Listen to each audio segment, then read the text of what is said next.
लोकतंत्र के इस महापर्व में सभी जाति, धर्म और वर्गों की बराबर की भागीदारी होती है।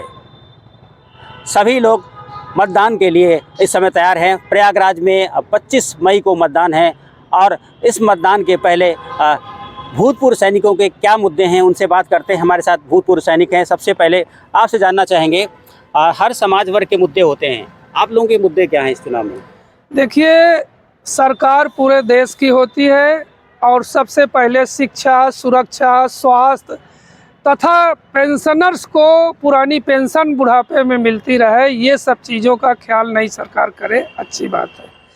जहाँ तक पूर्व सैनिकों की बात है, पूर्व सैनिकों ने हमेशा देश के लिए अपनी सेवाएं दी हैं और ऐतिहासिक उनका जीवन रहा है।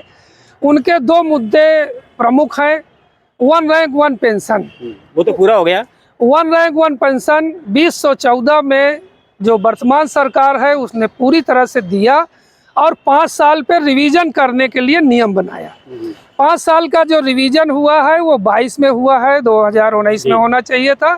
उसमें कुछ मंत्रालय लेवल पे जो मैट्रिक्स बनाए गए उसमें कुछ कमियां रह गई, जिस पे हम लोगों ने मुद्दे उठाए और बातचीत किए, चिट्ठियां भी लिखी। तो माननीय रक्षा मंत्री जी का सुझाव आया है कि हम इसकी जांच कर रहे हैं, जो संशोधित हो सकता है आने वाले पीरियड में हम करेंगे। तो हमारी ये मांग है कि पुनरीक्षित जो पेंशन है उसमें विसंगतियां दूर की जाएं, ये महत्वपूर्ण विषय है। और क्या क्या मसले हैं आपके लिए हो सकते हैं पेंशन को लेकर के? जैसे आपने कहा कि पेंशन है, पुनरीक्षित पेंशन की। हाँ, पेंशन में ये है कि एक तो हमारी पेंशन का जो निर्धारण है हर 5 साल में बदलाव होगा, वो उसकी जो कमियां हैं वो दूर की जाएं। इसके साथ ही जो अभी नई पेंशन योजना है उसके बारे में हो, और अग्निवीर के बारे में भी जो पेंशन का क्लियरेंस है कि उनकी पेंशन होनी चाहिए या नहीं होनी चाहिए, इस चीज़ का भी थोड़ा क्लियर हो।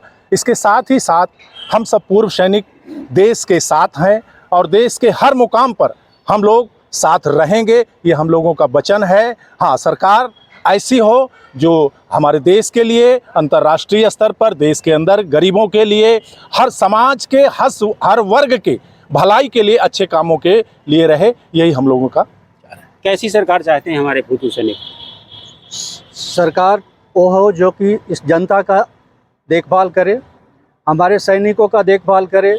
जैसे कि अभी अग्निवीर आया है, अग्निवीर जो है ये आधी अधूरी दे करके इस देश को सिविलाइजेशन करने की कोशिश की गई है। जैसे मान लीजिए कि 4 साल के लिए हम बंधुआ मजदूर थोड़े हैं, हम यदि हम भर्ती होकर जाते हैं तो हम एक सक्षम सैनिक बनना चाहते हैं, लेकिन वहाँ पर क्या होता है, हम जाकर 4 साल के बाद 25% वहाँ रह जाएंगे, 75% हमको रिटर्न कर दिया जाता है। ये व्यवस्था ठीक नहीं है।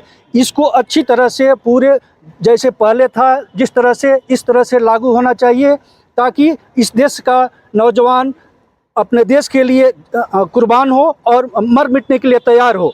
आधी अधूरी सरकार की जो योजना है ये सक्षम नहीं है। जी, क्या क्या समस्याएं, योजनाएं, क्या क्या आपके आगे के लिए जो आप देख रहे हैं चुनाव के लिए? अभी सर सैनिकों की जो भी कल्याण के लिए चीज़ें हो रही हैं, उसमें जो भी नई सरकार आए उसको और बढ़ोतरी करे।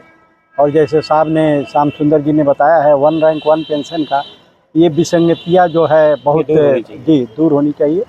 और बाकी सबकी भला भगवान करें, जो भी आए सबकी भलाई करें। सैनिक सबके कल्याण के लिए रक्षा करता है। पूर्व सैनिक क्या मांग रहे हैं सरकार से, क्या उनके लिए होना चाहिए?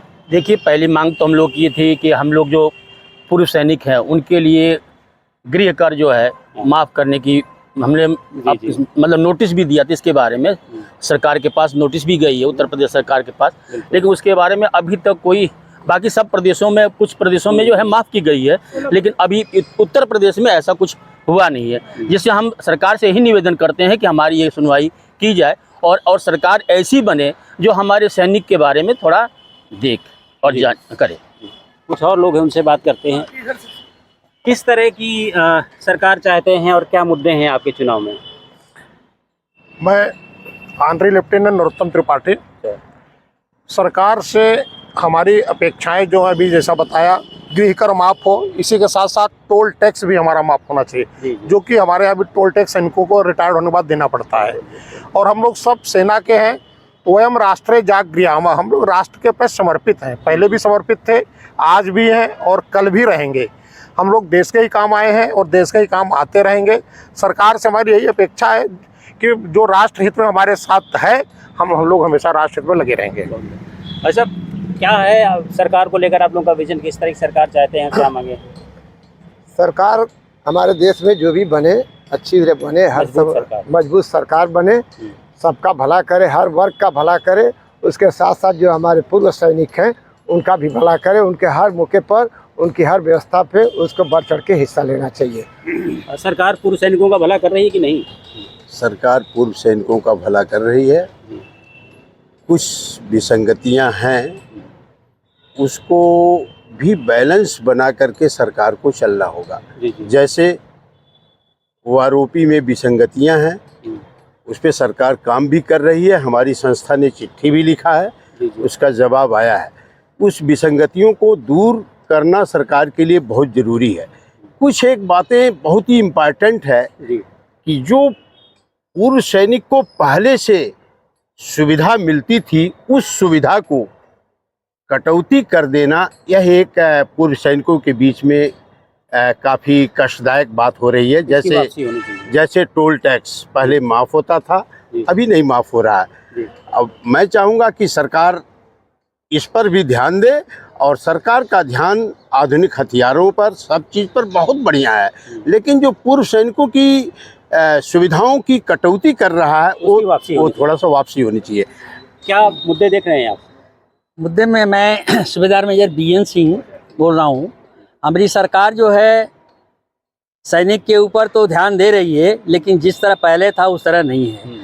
हम एक छोटी सी बात को आपको बताना चाहते हैं, क्योंकि एक भाई जो है 7 में भर्ती होता है, वो 18 साल नौकरी के, एक भाई 4 साल में आ रहा है, जब वो भी फिट है तभी तो उसको लिया गया, उसको निकाला क्यों जा रहा है?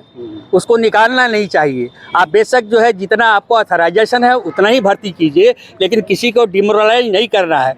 बहुत से पॉलिटिकल्स के लोग हैं जो 3 साल 4 साल 5 साल में पेंशन लेते हैं, वो 4 साल के बाद आता है, वो पेंशन का हकदार नहीं है। अपने लिए आप 5 साल रखे हो, उसके लिए 4 साल रखे हो, ये कोई तरीका है? आप अपना देखते हो और जवानों का नहीं देखते हो। जवान जो है बहुत कुछ झेलता है, बाकी लोग तो एसी में ही बैठे रहते हैं, लेकिन हमारा जवान जब कोई बर्फ में घुमा हो तो बताइए। मैं अपनी बताता हूँ, मैं भूटान पेंशन के बारे में ठीक है चल रहा है, जो विसंगतियां है उसको दूर सभी दोस्तों ने बताया है, उस पर विचार होना चाहिए। खासतौर से वीर के ऊपर जो विचार होना चाहिए कि उनको सम्मान दिया जाए। आखिरी में आपसे निष्कर्ष के रूप में क्या चाहता है हमारा पूर्व सैनिक? देखिए, मैं पूर्व सैनिक दबदार प्रमोद कुमार सिंह, ज़्यादा कुछ नहीं कहेंगे, थोड़े में बहुत कुछ कहने की कोशिश करेंगे। सैनिक 15 साल नौकरी करके आता है, उसके बाद भी दर दर भटकता है पेंशन लेने के बाद भी कि हमको दोबारा नौकरी मिल जाए। अगर जो हमारा भाई 4 साल नौकरी करके आएगा तो उसकी क्या दुर्दशा होगी आप समझ सकते हैं। यह चैनल के माध्यम से अगर आप भली भांत बताएं तो इससे बेहतर और कोई नहीं बता पाएगा। ज़्यादा कुछ नहीं कहेंगे, एक चीज़ और ज़रूर कहेंगे कि पूर्व सैनिक देश का भविष्य है। अगर भारत देश है तो पूर्व सैनिक है, अगर पूर्व सैनिक है तो भारत देश है। इसलिए हम लोग हमेशा सीमा पे लड़ने के लिए आज भी तैयार हैं, जाने के लिए तैयार हैं, भारत की रक्षा और सुरक्षा के लिए तैयार हैं। जय हिंद, जय भारत। तो प्रयागराज में जो हमारे पूर्व सैनिक हैं उनका कहना है कि उनकी जो सुविधाओं में जो पहले सुविधाएं दी जा रही थी, जैसे आपका हाउस टैक्स है, टोल टैक्स है, उसमें जो कटौती की गई थी उसे वापस होना चाहिए, और उनकी कुछ और पेंशन से जुड़ी समस्याएं भी, ये जो विसंगतियां हैं उन्हें दूर करना चाहिए, और यही हमारे इन भूतपूर्व सैनिकों के इस चुनाव में मुद्दे हैं। Dinesh Singh, TV9 UP, Prayagraj.